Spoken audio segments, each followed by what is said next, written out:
Secretaría de Prensa de la Presidencia de la República.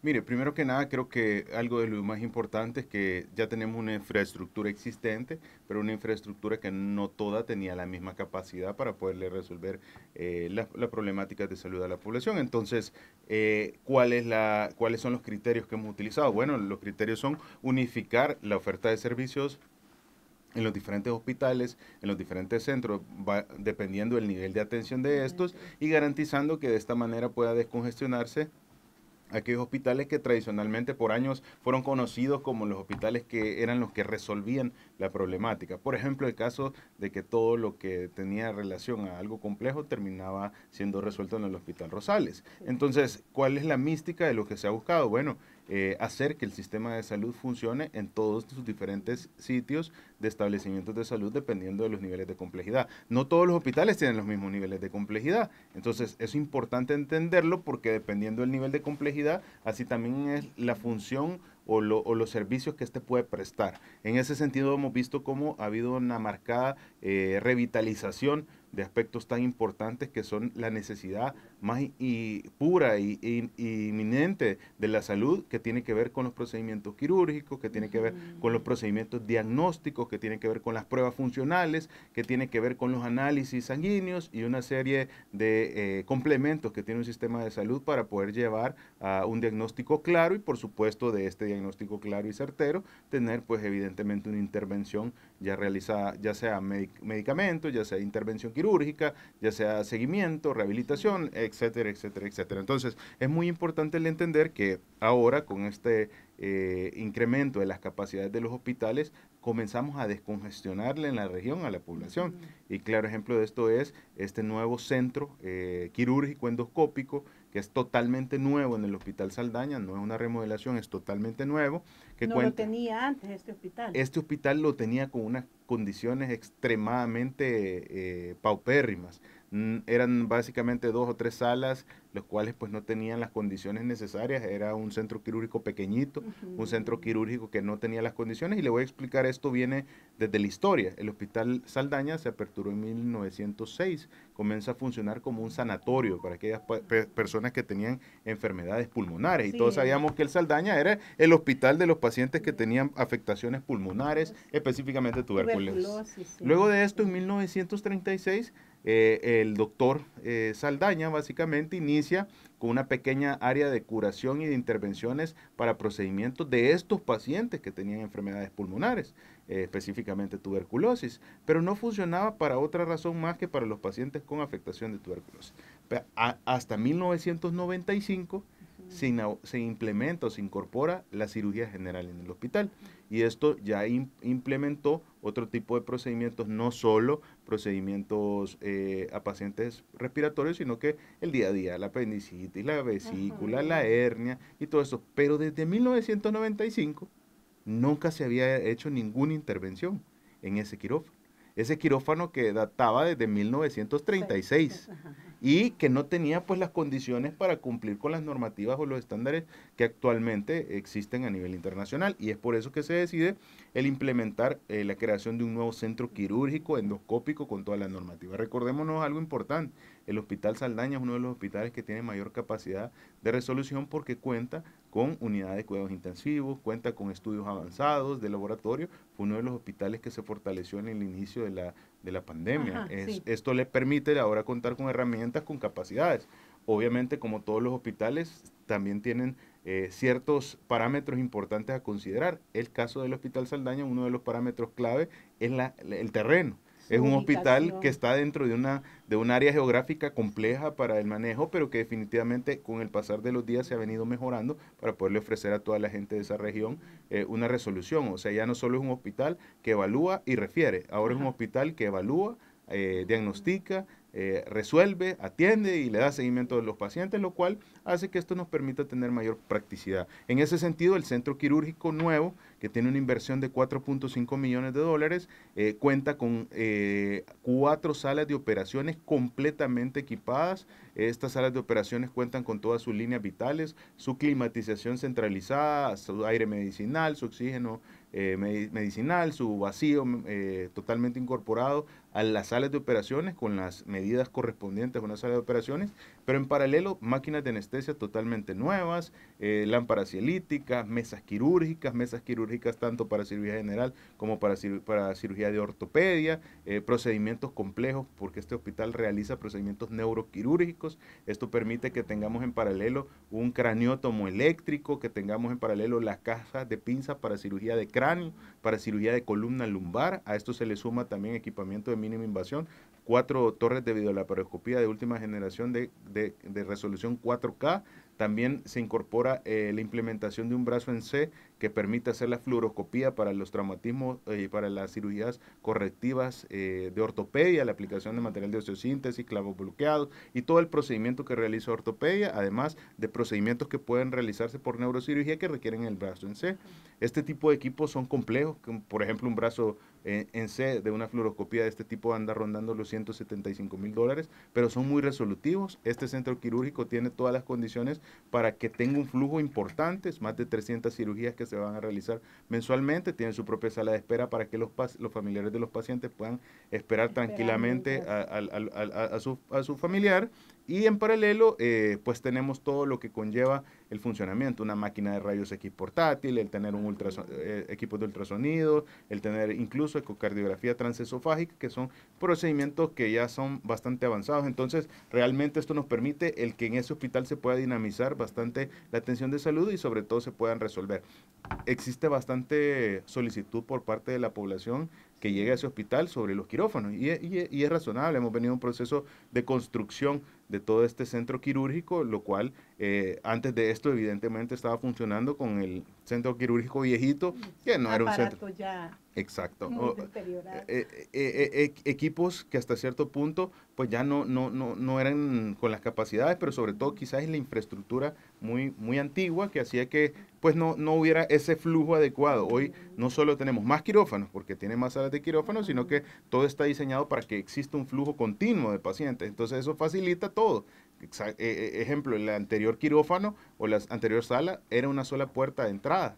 No existía rutas de flujo. Sí. Entonces eso hace que el proceso sea mucho más lento porque hay que esperar que saque un paciente, que entre otro. En cambio, este centro ya está diseñado para que la zona de ingreso no es la misma zona de salida. Sí, ya es un diseño totalmente aplicado al día a día en el sentido de que hay una productividad alta. Ahora, esto se suma a otras condiciones que tiene el Hospital Saldaña. Por ejemplo, este hospital tiene un tomógrafo axial computarizado que permite el que todo esto vaya de la mano cuando anteriormente los hospitales, a pesar que tuvieran capacidad de resolución, habían estudios que había que mandarlos afuera. Entonces, quieras o no, esto nos va sumando a herramientas para que a la población se le pueda solventar de una sola vez en el centro asistencial donde sí está, y dependiendo de los niveles de atención, por supuesto. Mire, ministro, ¿qué implica para fortalecer el personal también? Porque el personal especializado para complementar la función con todos estos equipos. Sí, muy buena pregunta.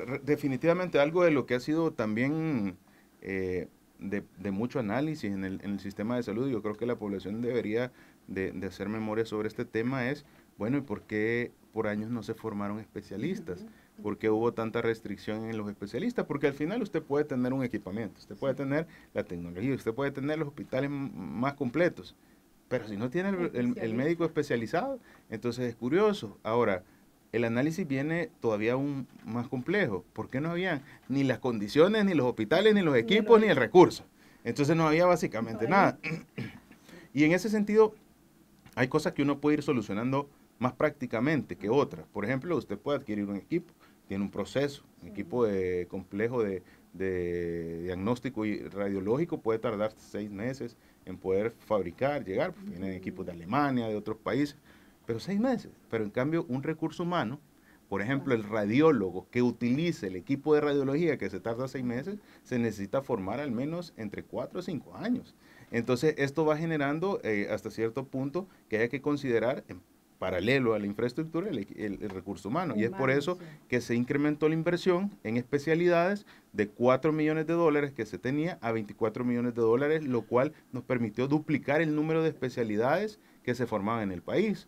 Obviamente sabemos que las cohortes van iniciando cada 4 años. Eso quiere decir que una vez transcurridos los 4 años, esta sería la segunda cohorte desde iniciado la administración, que empieza ya a graduarse y que son como las promociones. Son como las promociones de los nuevos, las cohortes de nuevos especialistas que se están incorporando a la red. No solo estamos graduándolos, sino que una vez graduados estos especialistas, inmediatamente se van al sistema de salud pública a apoyar en diferentes hospitales para poder ir disminuyendo las necesidades y las moras que existen en diferentes áreas. Y esto combina el implementar la tecnología, los equipamientos, la infraestructura, pero también el poner a disposición el recurso humano especializado. Sí, esto es importante y se cuenta con y usted decía en la demanda que tiene el Hospital Saldaña, pero puede llegar otra persona que no sea de la zona sur a solicitar los servicios. Usualmente el sistema de salud pública nacional es totalmente gratuito y ante cualquier necesidad la población puede llegar. Sí. Entonces, no debe existir el que se le niegue la atención a ningún salvadoreño. Entonces la población puede acceder a los diferentes hospitales. Y lo pueden referir, porque a veces un hospital refiere hacia otro. Es importante el sistema de referencia y contrarreferencia, y le voy a explicar. A veces hay ciertas situaciones que pueden ser solucionadas en unos hospitales y hay ciertas que pueden ser solucionadas en otros hospitales. Ajá. Entonces es importante tener las referencias porque esto permite ordenar y que usted lo refieran hacia el sitio donde definitivamente se le va a solucionar. Entonces creo que eso es importante. A veces la referencia es clave. Ahora, ante una emergencia, uno llega al primero que encuentre, porque eso es lo que va a garantizar que usted no tenga una complicación en la salud. Entonces, ante cualquier emergencia hay que llegar al primero que usted encuentre abierto, ¿verdad? Y básicamente cercano, porque todos pasan 24/7, ¿verdad? Y que eso es una parte muy importante.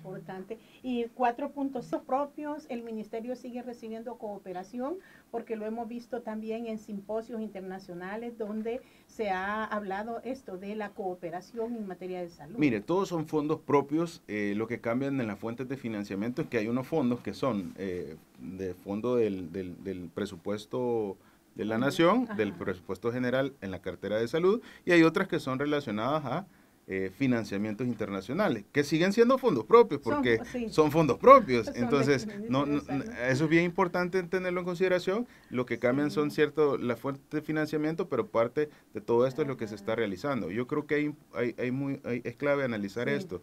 Cuando nosotros vemos un préstamo internacional en la cooperación, uno sabe que esto es un tema de un fondo que se le asigna a una cartera de Estado, que eventualmente todos los salvadoreños vamos a ir pagando ese financiamiento internacional. Entonces, qué bien que los financiamientos se están enfocando para utilizar evidentemente la necesidad más pura. Sí. ¿Y en qué sentido? Bueno, parte de esto del financiamiento internacional, que es un préstamo, nos permite, a través de los fondos asignados a la cartera de salud, esos fondos propios, poder invertir en más de $50 millones en equipos de imágenes de radiología. Entonces, con esto se convierte en la mayor inversión en equipo de diagnóstico de imágenes jamás realizada en el sistema de salud, posicionándonos en el país a la conformación del anillo radiológico, que es lo que se busca. ¿Qué pretendemos? Bueno, que la población no tenga la necesidad de tener que pagar en el sector privado un estudio tan costoso como son los estudios de tomografía, de resonancia magnética, de estudios de fluoroscopía, que hasta cierto punto en la ausencia que tenía el sistema de estos equipos, le tocaba a la población llegar a pagarlo. ¿Cuánto puede costar una tomografía? Mire, $400 por área. Y a veces usted le deja una tomografía abdominopélvica. Entonces son 2 áreas, tiene que pagar $800. Y a eso, si usted analiza el costo de una resonancia magnética, la resonancia puede andar un costo entre $600 a $800 por una área anatómica. Entonces creo que es muy importante que ahora se tiene dentro del sistema de salud esos equipos tan especializados que pues prácticamente eran casi exclusivos del sector privado. Y ahora no solo tiene el sistema de salud los equipos, sino que los equipos del sistema público de salud son más modernos que la mayoría, y me atrevería a decir, actualmente son los más modernos de todo el país en el tema de imágenes, lo cual nos posiciona con equipos que tienen capacidades muy importantes para poder identificar exactamente qué es lo que está sucediendo en cada uno de los diagnósticos. El diagnóstico, ¿verdad? Exactamente. No podemos hablar de que vamos a dar un buen tratamiento si no sabemos exactamente qué tiene. Entonces, si usted hace un análisis y en toda la existencia de la creación de la resonancia, desde que el que inventó la resonancia la sacó al mercado, El Salvador en toda su existencia solo ha adquirido 2. La del Rosales, que básicamente es la de adultos, y una de niños. Entonces, si en toda la existencia, desde que se inventó la máquina de resonancia en el mundo, solo los salvadoreños hemos tenido una, pues evidentemente era difícil acceder a la resonancia porque solo había una y el equipo se tarda incluso hasta 2 horas por estudio. Entonces, se imagina el tiempo. Entonces, obviamente, la población tenía que recurrir al sistema largo periodo privado, que básicamente es curioso cómo se fue generando que el mismo sistema de salud fuera haciendo... Contratando los servicios, ¿verdad? Privados. Y eso en el sistema, digamos, de aseguranza social que tenía capacidad. En el sistema público le daban una boleta para que fuera a pagar a lo privado. Entonces creo yo que es muy importante ver cómo esto se va superando. Obviamente no es rápido. ¿Por qué? Bueno, porque dependemos primero de la formación de los radiólogos, necesitamos de los equipos instalados. Ya tenemos 2 instalados, de 4 entre 4 y 5 que se van a ubicar. ¿Y cómo ha sido la distribución? Vamos a poner en la zona occidental, en la zona oriental y en la zona central para poder cubrir todo el país con resonancia magnética. Cada resonancia tiene un costo cerca de $3 millones. Entonces, actualmente, ¿cuáles ya están funcionando? Bueno, actualmente ya está funcionando la del hospital El Salvador, una resonancia de altas capacidades, y la del Hospital Sacamil. A esto se le va a sumar la del Hospital Rosales, que está próxima a instalar, y la del Hospital de San Juan de Dios de San Miguel, y quedaría solo pendiente la resonancia del Hospital San Juan de Dios de Santa Ana. ¿Será este año, ministro? En este año vamos a estar con la del Hospital Rosales y probablemente el San Juan. Y quedaría San Miguel. San Miguel. Y ya nos quedaría San Juan, correcto. Y ya nos quedaría pendiente, esperamos tal vez final del año, principios del otro, o que se esté instalando ya el resonador de Santa Ana, que ya nos permitiría tener toda la región del país con los equipos básicos, yo diría, son equipos básicos del día a día de los diagnósticos, y eso es una resonancia magnética. Pero también en paralelo, la incorporación de los tomógrafos. Bueno, son cerca de 14 tomógrafos que van a la red totalmente nuevos. Le voy a poner ejemplos bien específicos. El Hospital San Pedro de Usulután jamás había tenido un tomógrafo, jamás. Hoy tiene un tomógrafo con altas capacidades para poderle ofrecer los tratamientos de diagnóstico dentro del mismo Hospital San Juan, que ya no necesita San Pedro, ya no necesita mandarlo al Hospital San Juan, que hasta cierto punto eso generaba que el paciente tuviera que irse a San Miguel, hacerse el estudio, regresarse al San Pedro. Entonces, hoy ya tiene su propio tomógrafo. Otro de los hospitales que nunca había tenido un tomógrafo, y es bien curioso, es el Hospital de la Mujer. El Hospital de la Mujer nunca había tenido tomógrafo. Hoy tiene su propio tomógrafo. Todavía están terminando de instalarlo, pero ya tiene su tomógrafo ahí totalmente nuevo, también con una nueva mamografía con tomosíntesis, lo cual permite el poder diagnosticar básicamente con una tomografía la mama, ¿verdad? Que esto es muy importante porque nos incrementa el nivel de certeza en los diagnósticos. También el Hospital San Rafael tomógrafo nuevo, el Hospital El Salvador tomógrafo nuevo, el Hospital San Miguel tomógrafo nuevo, el Hospital Saldaña tomógrafo nuevo, el Hospital Sacamil tomógrafo nuevo, el Centro el Centro Radiológico de Radioterapia con tomógrafo nuevo, porque también en el Centro de Radiología también utilizamos, de Radioterapia también utilizamos tomografía diagnóstica. Entonces estamos supliendo de la demanda de las necesidades, y también, pues por supuesto, los equipos que son menos costosos, que son rayos X estacionarios, que son rayos X portátiles, que son ultrasonidos, ecocardiogramas, todas las diferentes equipamientos. Un dato curioso es que hoy se suman a las unidades de salud. Las unidades de salud antes no hacían radiografía porque no tenían equipo. Se han adquirido equipos de radiografía portátiles para que ya la población pues no tenga que ir al hospital, sino que en la misma unidad de salud le puedan tomar su radiografía en un traumatismo, cosas leves evidentemente, relacionadas al primer nivel de atención, y ya no sea necesario tal vez mandar al hospital al paciente porque tenía que ir a tomarse una radiografía para que descartaran que no tuviera una fractura, y ahora se pueden resolver desde las unidades de salud especializadas. No todas las unidades de salud, porque no todas las unidades de salud tienen ese nivel de complejidad. Vamos a una pausa. Hacen referencia a la prestación de servicios del Seguro Social. Si bien son dos servicios diferentes, ¿verdad? Sabemos que el Seguro Social es por cotizantes, ¿Hay también alguna concatenación o, por ejemplo, salud ve una inversión muy independiente y el seguro tiene que hacer su propia inversión también para atender las necesidades? Sí, en ese sentido definitivamente son instituciones totalmente separadas. Evidentemente también el Seguro Social pues hace sus inversiones en equipamiento para poder fortalecer su red de hospitales. Creo que es muy importante también el tener presente algo y esto es bien vital, diría yo. Sí. El sistema de salud pública en su esencia es gratuito, es universal Sí. y es voluntario, al igual que la estrategia de vacunación.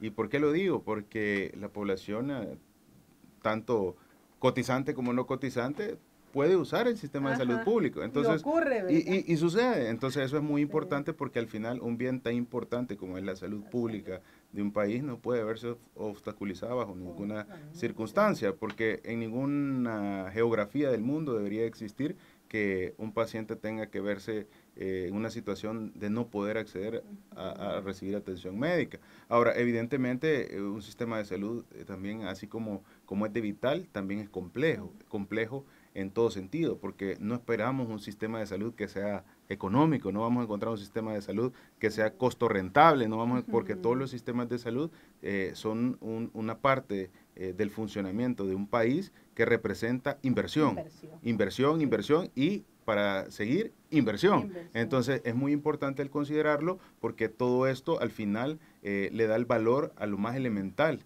y el valor de lo más elemental es la vida. Entonces, todos decimos, la vida no tiene precio y efectivamente es tal cual. Eso se representa desde la institución que da la garantía de la vida. Entonces, siempre el costo no es algo que vaya a generar economía, sino que siempre va a ser mayor cobertura, no economía, cobertura. Hacemos eficiente el uso de los recursos para ampliar las coberturas, para mejorar los tratamientos, para poder incrementar los estudios de diagnóstico, para poder poner tecnología de punta que recupere al paciente menor. Y ya con todo esto generamos que el paciente se reincorpore más rápido a sus actividades y eso es economía para el mismo paciente. Entonces todo esto es parte de la dinámica. Entonces seguramente el Seguro Social hace sus inversiones, pero definitivamente la salud es un bien común en el país y todos pueden recibirla de cualquiera de las instituciones. Ministro, se llevó a cabo recientemente este simposio sobre cardiología, estuvo participando especialistas de una universidad de Estados Unidos. ¿Cuál es la importancia de este tipo de intercambios? Tenemos un caso muy particular y es que a través de los datos de la Organización Panamericana de la Salud, todos sabemos que la principal causa de muerte de la región de las Américas son las enfermedades cardiovasculares. Y los detonantes más importantes de las enfermedades cardiovasculares es la hipertensión arterial. Pero curiosamente en el país había poca capacidad de especialistas en el área de cardiología. Y es muy importante ver cómo a través de estos esfuerzos que se han coordinado a través del Instituto Nacional de la Salud, que es nuestro brazo, digamos, científico dentro de la institución de salud, del Ministerio de Salud, se hacen alianzas estratégicas, en este caso con el jefe y con el Departamento de Cardiología de la Universidad de Yale, de Estados Unidos. Esto es muy importante porque es una de las universidades más importantes en el mundo y reconocidas en el tema cardiológico. Esto nos permite el formar la escuela de cardiología con el acompañamiento de una entidad tan importante a nivel internacional, científica, y que esto le permite ir sumando. Recientemente se tuvo un simposio y un entrenamiento que se llama POCUS, que esto nos permite la utilización de equipamiento de ultrasonido para poder valorar la funcionabilidad cardíaca que pueden tener los pacientes y de esta manera ajustar los tratamientos para poder reducir esta causa que es la causa principal de muertes en la región de las Américas, son las enfermedades cardiovasculares. Esto se suma al esfuerzo que ya el sistema de salud y el ministerio había realizado en el territorio. Yo le pongo un ejemplo, no lo digo yo, ustedes pueden revisar a través de la comunicación de la Organización Panamericana de la Salud.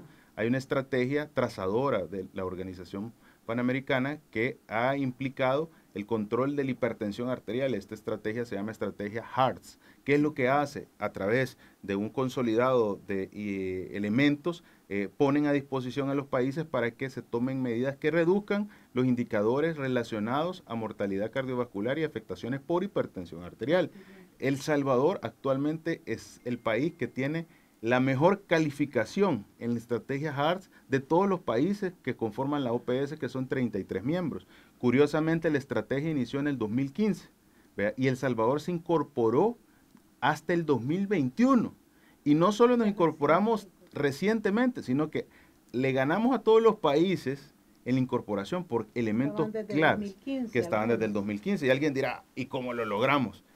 Porque tuvimos inversiones muy acertadas en la pandemia. Le voy a poner una de las estrategias. Para que usted pueda elevar el puntaje de las evaluaciones en el sistema de calificación de la OPS, usted necesita tener una digitalización completa del sistema de salud, porque usted le permite rastrear a todos los pacientes. Entonces, nos ganamos esos puntajes, porque El Salvador es totalmente digital en el sistema de salud. 100% digital, 100% digital. A eso se le suma que también se necesitaba que todo el personal del primer nivel de atención estuviera capacitado con una formación específica que requiere ciertos tiempos, ciertas horas. Todo nuestro personal del primer nivel de atención está capacitado para la toma de hipertensión arterial, para la toma de presión arterial correctamente. A eso se le suma que otro de las valoraciones y de los cheques que dan puntaje es que los sistemas de salud tengan en todos sus primeros niveles de atención los tensiómetros avalados por la Organización Mundial de la Salud para la toma adecuada de la presión arterial, que curiosamente ya no son los manuales, sino que ahora son digitales.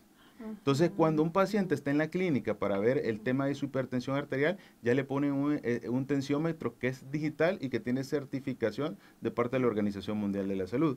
Aparte de esto, se incorporan nuevos medicamentos que son sales más modernas, que vienen incluso combinadas en una sola pastilla para poder manejar adecuadamente. Eso nos sube otra vez más puntaje. También en temas de gobernanza, del sistema de salud, y que permite que la estrategia simplemente nos da más puntaje. Y bien interesante, por años hemos oído cómo hacemos énfasis en las enfermedades respiratorias, en las enfermedades cardíacas, que los adultos mayores, pero nunca se hicieron esfuerzos para incorporar más biológicos de protección a los adultos mayores.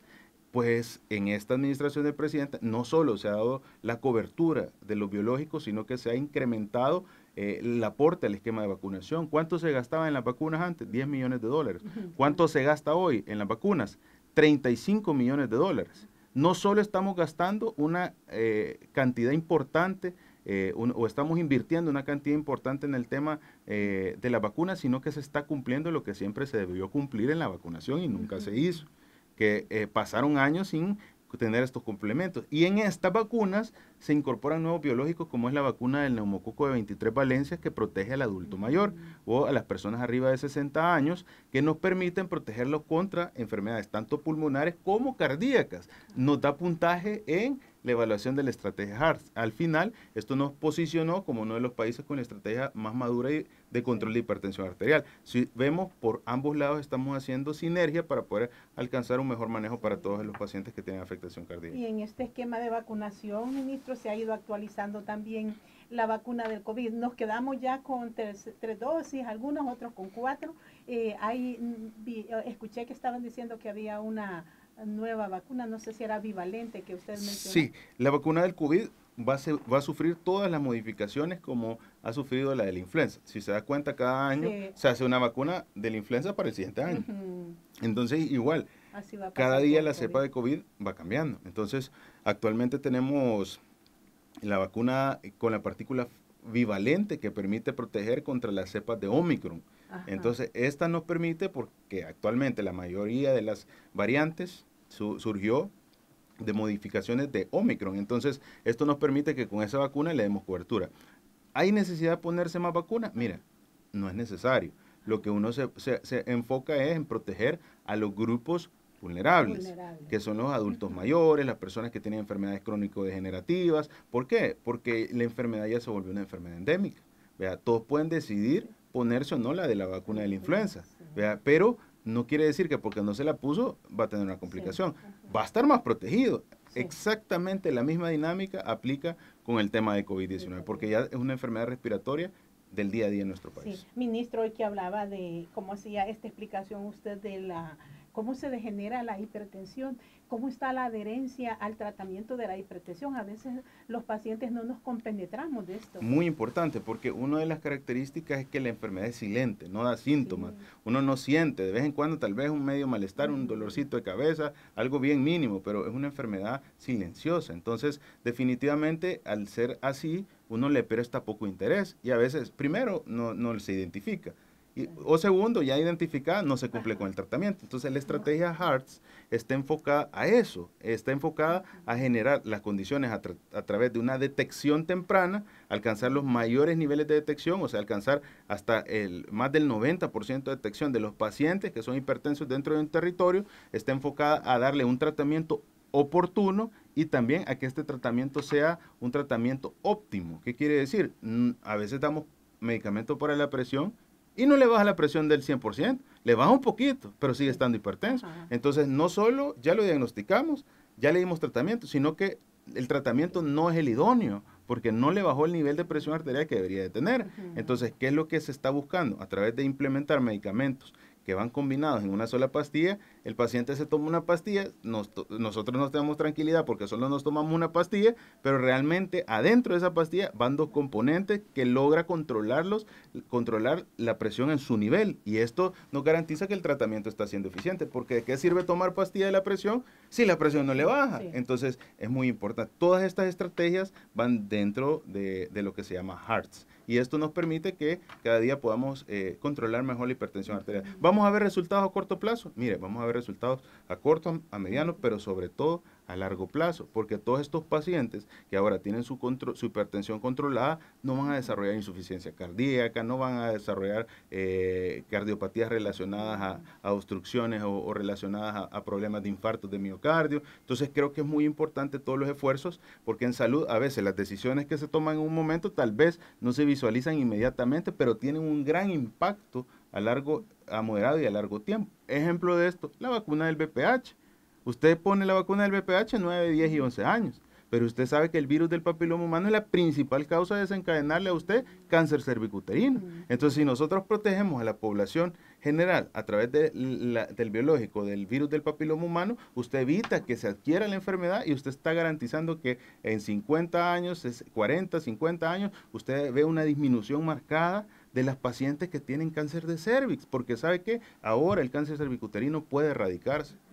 Y hay países avanzados como lo son Suecia, Suiza, que han tenido la incorporación temprana de la vacuna de VPH, que tienen una gran parte de su población con protección al VPH, que tienen ya prácticamente erradicado el cáncer cervicuterino en sus países. ¿Y en nuestro país cómo estamos con el cáncer cervicuterino? Sigue siendo la segunda causa de muerte en la población femenina y sigue estando dentro de las primeras 3 causas en la población general. ¿Esto qué quiere decir? Las estrategias deben de incrementarse. ¿Y cómo lo hemos hecho? Bueno, a través de la vacunación, a través de la implementación del tamizaje oportuno, la detección temprana y el abordaje de ciertas terapias que van enfocadas a resolver el tema del virus del papiloma humano. Entonces, todos los esfuerzos, ya se modificó.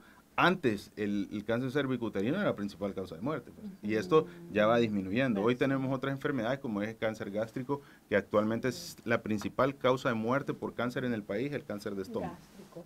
Y bueno, ministro, estamos hoy también, quiero que nos ayude, porque estamos con esta ola de calor que nos afecta en toda la región, y salud, ¿cómo ha analizado? ¿Qué implicaciones tiene esto? Incluso porque he escuchado, fíjense, algunos médicos que dicen que las personas hipertensas pueden ser afectadas por altas temperaturas. Sí, yo creo que hemos experimentado en las últimas décadas un cambio climático que es innegable, y este cambio climático conlleva una serie de factores que pues están estrechamente relacionados a las condiciones de salud. En particular el tema de la exposición directa a los rayos del sol y el calor. Esto genera cuadros de deshidratación, cuadros de insolación, cuadros que van desde leves hasta complejos. En ese sentido, lo más importante en esta situación es recomendar a la población la no exposición directa. Y ojo, los cuadros de insolación no necesariamente van acompañados de deshidrataciones severas, sino que van acompañados en el momento de una sintomatología que puede ser de leve, moderada o severa. ¿Eso qué quiere decir? Evitar la exposición directa a los rayos del sol es clave y es fundamental. una vez, pues, por situaciones que no pudieran prevenirse, sucede, lo más importante es buscar oportunamente una asistencia médica para una adecuada manejo, hidratación y todo lo que corresponde en el tema. Esto van desde síntomas de malestar general, sudoración, dolor de cabeza, debilidad, ¿verdad? Y hay poblaciones que suelen ser más propicias, y estas poblaciones son los que tienen enfermedades crónico-degenerativas, los diabéticos, los hipertensos, las personas que tienen problemas pulmonares, los adultos mayores, los niños. Entonces, todo este grupo tenemos que tener en consideración, porque no solo experimentan el efecto de la exposición al calor, a las altas temperaturas y a los rayos del sol, sino que también a complicaciones que puedan deberse a sus enfermedades propias que padecen, como hipertensión y diabetes. Entonces, es muy importante tener en consideración eso. Fíjense que aquí nos escribe, dice Nilson. Buenos días, ministro, una consulta. ¿Cuándo iniciará la escuela de cardiología para médicos generales? Dice. Ya estamos en ese proceso, básicamente hay un primer apertura en el Hospital Rosales que inicia la escuela de cardiología por un lado, pero también a través del instituto va a aperturarse otra escuela de cardiología para que ya los profesionales médicos generales que se están formando acá que están formando en El Salvador puedan aplicar a su especialidad de cardiología en el país, cosa que es compleja porque no ha existido por años esa facilidad y la mayoría ha tenido que salir al exterior. El alto costo de la especialidad es importante, pero ya está por iniciar la escuela de cardiología en el Hospital Rosales y también esperamos iniciar próximamente en otros hospitales de la red a través del apoyo de la Universidad de Yale. También nos ha escrito otro paciente que dice, usuario del Hospital Sacamil: buenos días para el ministro y mis respetos para él. Le escribo porque me realizaron una biopsia de próstata en el Hospital Sacamil, pero no he quedado bien. Él dice, si él me puede ayudar, no sé, a partir de un estudio de biopsia, ¿qué es lo que sigue, ministro? Lo más importante es que se toma la biopsia, obtenemos el resultado, si esta es o no con aspectos relacionados a malignidad, y después de esto procede la intervención quirúrgica. En esto hay un tema bien importante que hacer de mención. Como existen casos en los cuales hay malignidad y existen casos en los cuales hay simplemente un crecimiento de la glándula prostática, se priorizan aquellos que tienen tumores, porque esto hay que quitarlo rápidamente para evitar que existan problemas o metástasis. En cambio, los que no tienen malignidad, estos pues van siendo resueltos en menor condición. ¿Qué estamos haciendo para solucionar más rápido este tema? Volvemos a algo tan importante. Tenemos los equipos de urología para resolver, tenemos las cistoscopías. Es más, el Hospital Sacamil tiene un centro endoscópico avanzado que permite que ahí hagan los procedimientos urológicos, pero necesitamos el recurso humano, y es por eso la formación tanta de profesionales relacionados a la urología.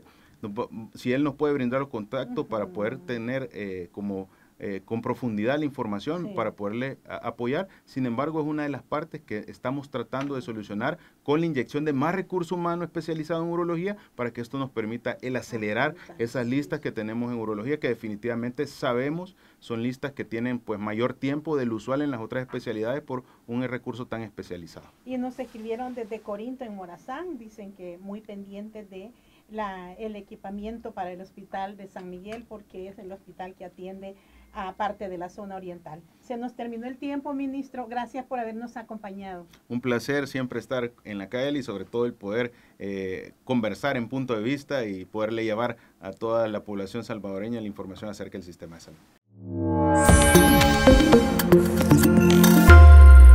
Secretaría de Prensa de la Presidencia de la República.